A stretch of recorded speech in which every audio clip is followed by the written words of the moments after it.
Dale Dodson is known around town as an incredible songwriter, but he recently had the opportunity to produce a new album full of songs written by his late friend and co-writer Hank Cochran. As Jamie Johnson became close with Hank through his last years, he learned that Dale was a natural fit to produce Jamie's latest album, Living for a Song, a tribute to Hank Cochran. We had a chance to sit down with Dale to talk about that project. I am here today with Mr. Dale Dodson, who now you produced with Buddy Cannon Jamie Johnson's album, a tribute to Hank Cochran. I mean, how awesome was that? It was great. It's probably one of the greatest things I've ever been a part of, being that Hank Cochran's probably one of the greatest songwriters that Nashville has ever seen, you know. So, how did this come together? I mean, Jamie obviously loves his work, and is that Jamie wanted to do this? Yes, it came about. Hank Cochran, right before he passed away, they had a lot of talk out there at the house about that, you know, he'd pitch him songs and stuff, and of course Jamie was hanging out with him a lot and said that he would love to do an album, just a tribute to Hank Cochran.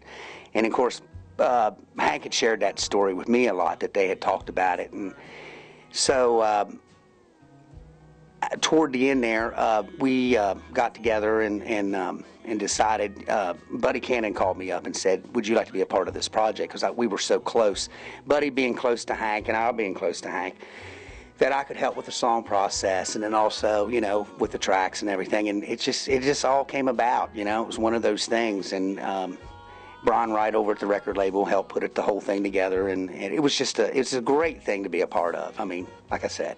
And talk about some of these songs, because you've worked in the industry for years. You've written with Hank yourself, and I mean, we've got Merle Haggard is on here, and Alison Krauss. I mean, how did you know what artists to do what songs, and who picked the songs?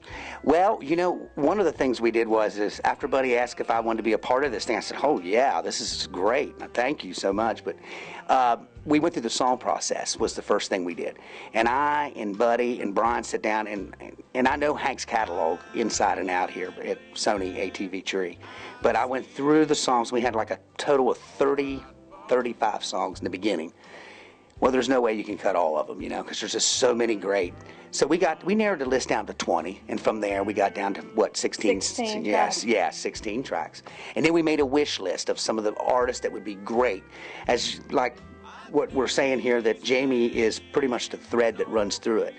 So we put Emmylou Harris and Merle Haggard and Ronnie Dunn, and just great singers that understand this type of music and would put their heart and soul in it, and would be able to deliver these songs for what the true classics they are, you know. And Chris Christopherson, what was that like to work with Jamie Johnson, Chris Christopherson, all of these? I mean, it must have been a great experience for you. Oh, it really was. I mean, these are true legends. I mean, you take someone like Chris Christopherson, who is a great songwriter himself, and Merle Haggard, American poet, you know, who all of those guys had the great respect of Hank Cochran. You know, Merle made a quote one time where he said that there's three great songwriters, Hank Cochran being number one, and him being number two, and Red Lane a close third. So that's always been a joke. You know? There you go.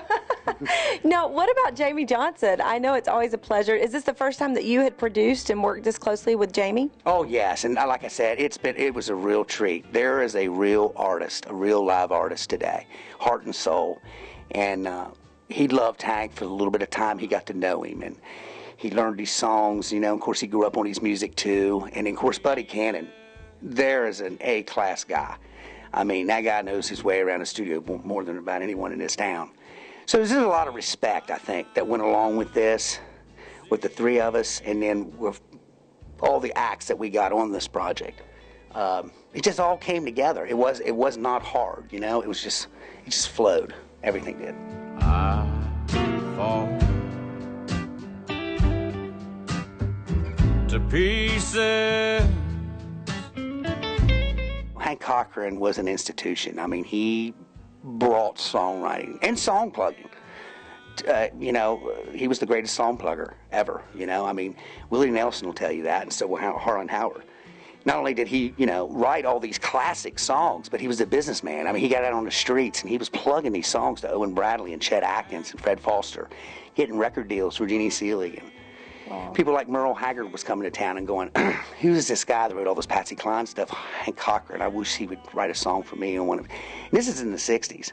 And of course, he had another part of his life. You know, later on in the 70s, he hung out with Willie, and they wrote all those songs for those movie albums. And then came the George Strait, of course, the Dean Dillon, Hank Cochran, all those George Strait songs, you know, Oceanfront Property, The Chair, love the song. which we didn't even get a chance to do some of them, you know, but the Vern Gosdin record, Chiseled in Stone. I mean, I can go on and on. His body of work is just unbelievable.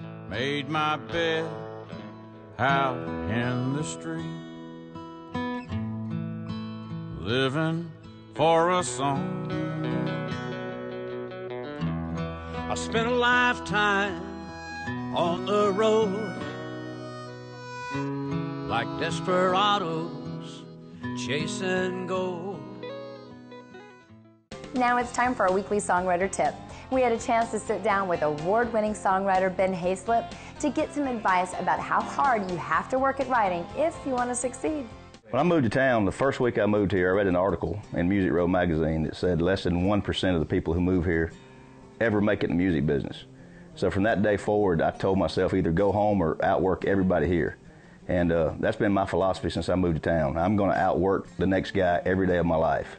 And that's the best advice I can give any songwriter is you got to show up every day. Whether you feel like it or not, you got to show up and you got to play the game. For more information on the craft of songwriting, check out NashvilleSongwriters.com. That's about all the time we have for this week's show, but don't forget those new discs we have up for grabs from Randy Houser. Enter online only at InsideMusicRoad.com. Don't forget to check out our Facebook page too for all the latest news and events going on around town. We're going to leave you today with the video for that new hit from Randy. Here is How Country Feels. Until next time, I'm Bailey for Inside Music Row, and I'll see you again real soon.